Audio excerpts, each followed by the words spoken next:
Kuya, anong tanim mo? Sitaw yan, kuya? Kagaling. Libre na sa tubig eh, ano? Kasi pag okra doon sa gilid, ano? Ano yan, sa cooperative o sa iyong sarili? Kagaling naman. Libre na ang tubig eh, ano? Sinasalok na lang, ano? Madiskarteng magsasaka nga naman. Kagaling.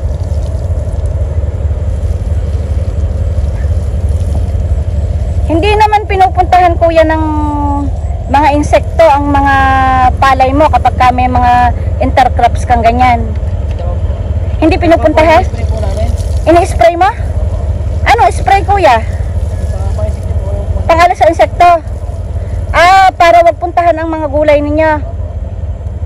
At tuwing kailan, kuya, ang series ng ano, ng iyong pag-spray? Every 15 days. Ano, kuya, ang pinang simbos? Yung Expo. Ha? Expo. Expo? Chicks. Mahal? Triple chicks. Oh, okay.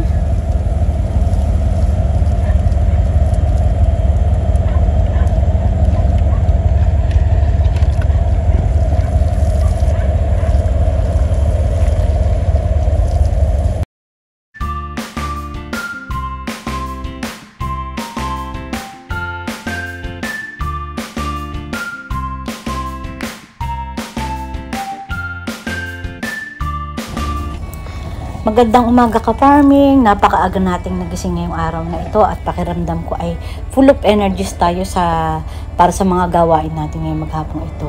At ang ginawa nga natin ay sumigway tayo dito sa parteng papuntang Bayanan. So, doon sa may irrigation sa malapit sa may Ormeco.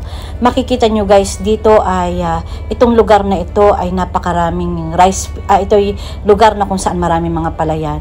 So makikita nyo dito talagang ang ganda ng araw. Talagang makikita nyo talaga na ang pulsan ngayong maghapon na ito. So guys, makikita nyo ito, yan yung Mount Halcon. At makikita nyo na halos yumayakap o humahalik na ang ulap dito. Ayan, makikita nyo nababasag na ang dilim at sumisegway na ang liwanag. Ito makikita nyo dito talagang kulay green ang lugar na ito na kung saan ay mga nakatanim ang palay.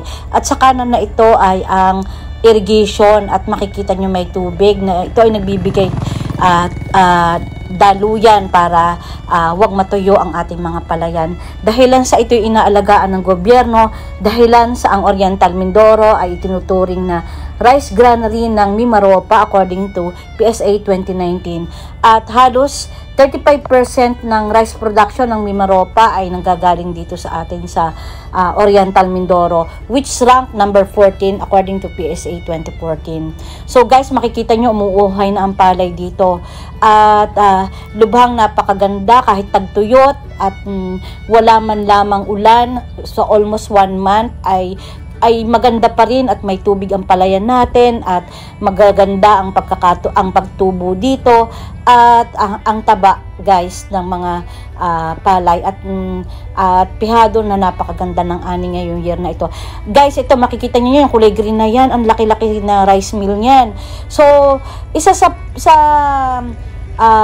number 1 na mga structure dito sa atin sa Oriental Mindoro ay very prominent ay ang mga rice mill dahilan nga sa marami dito ang mga farmers na nagpo-produce ng palay.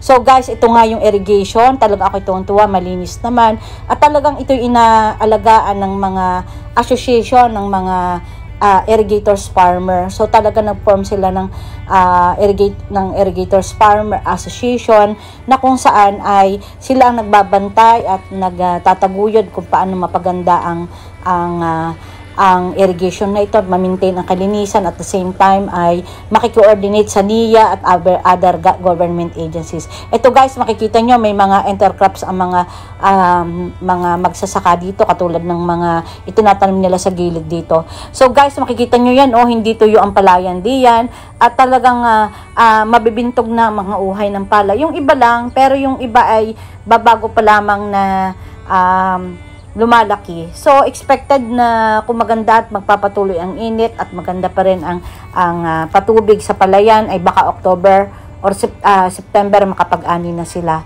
So guys, ito talaga ako ay pumunta dito na Kagaya nung isang araw, maliit ang tubig.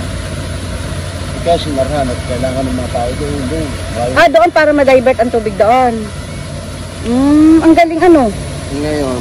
May sistema sila kuya din eh. Ayun kagaling. Nakita ko inauhay na ang palay. Para talaga lang mga nauhay ano.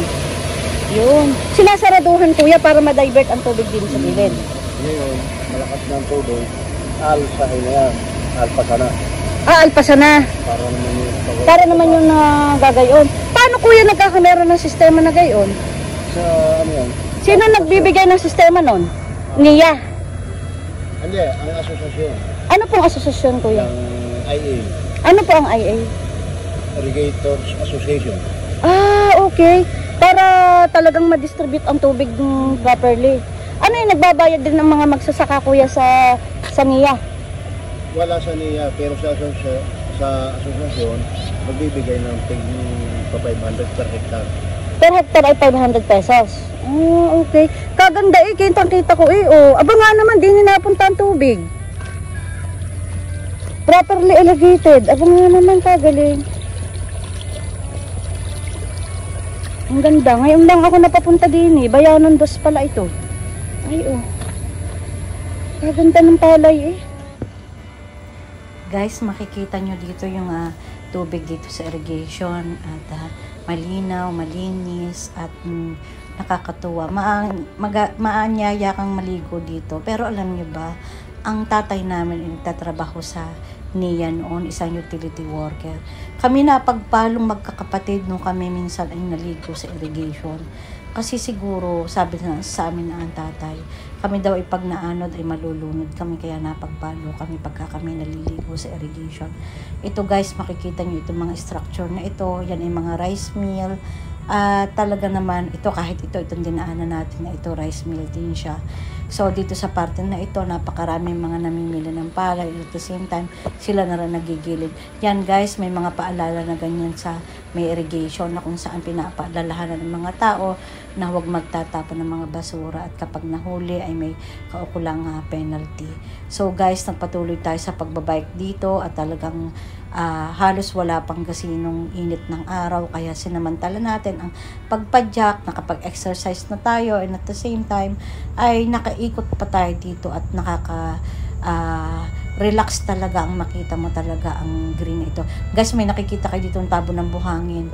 Ang nakakalungkot guys, yung mga palayan na malawak ngayon ay minsan ay kino-convert na rin para maging residential o kaya ginagawa ng subdivision.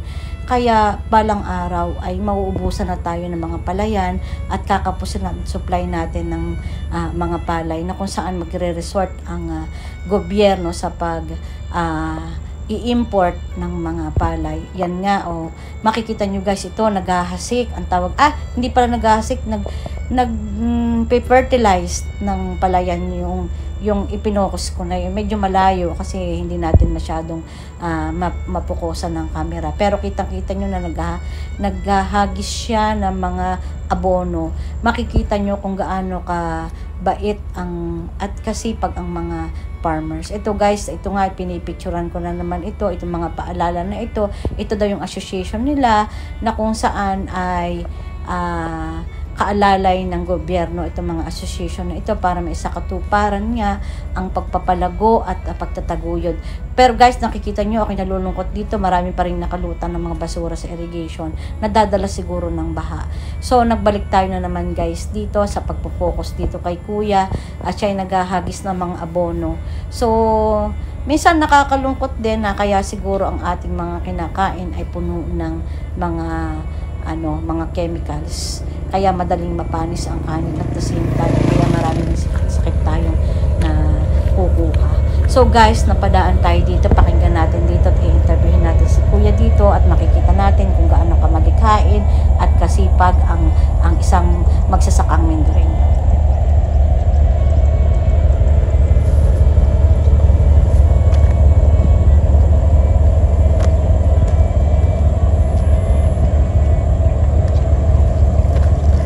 Anong tanim mo? Sitaw yan, kuya? Kagaling. Libre na sa tubig eh, ano? Kasi pag okra doon sa gilid, ano? Ano yan, sa cooperative o sa iyong sarili? Kagaling naman. Libre na ang tubig eh, ano? Sinasalok na lang, ano? Madiskarteng magsasaka nga naman. Kagaling.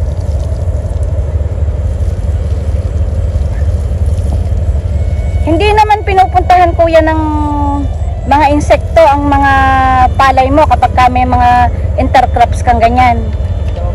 Hindi pinupuntahan? Spray po namin. Ini-spray mo? Ano spray, kuya? Pangalan sa insekto? Para wag puntahan ang mga gulay ninyo. At tuwing kailan, kuya, ang series ng ano, ng iyong pag-i-spray? Every 15 days. Ano, kuya, ang pinang simbos? Yung chicks po. Ha? Chicks po. Expo? Chicks. Mahal? Triple chicks. Oh, okay.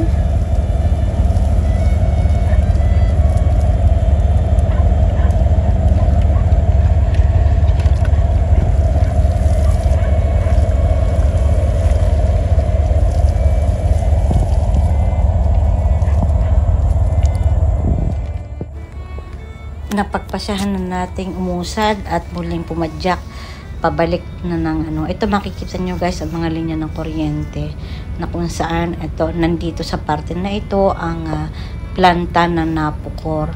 Medyo maingay sa paligid. Ito guys makikita nyo at gated siya at makikita nyo National Power Corporation Calapan City at makikita nyo sa gate na ito na ang safety first at isa na pala siyang ISO certified na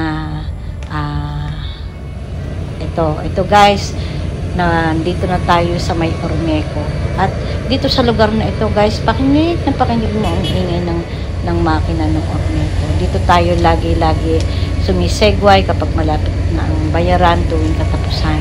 So ito ang pinakang ito yung matatagpuan sa Barangay Santa Isabel. Yan, ito nga makikita nyo guys, lahat halos ng mga tao dito ay pumupunta para magbayad. Nandito ang kanilang opisina. Shout out kay Rose dahil dito siya nagtatrabaho sa Ormeco. Ito ay malapit 1 kilometer away from us. So tayo ay nagpatuloy sa paglalakbay at pauwi. Pero nagpasya tayo at nagplano tayo na pumunta ng Canubing. So guys, ito makikita nyo pa rin ang Mount Halcon at makikita nyo ay talagang napakaganda ang overlooking.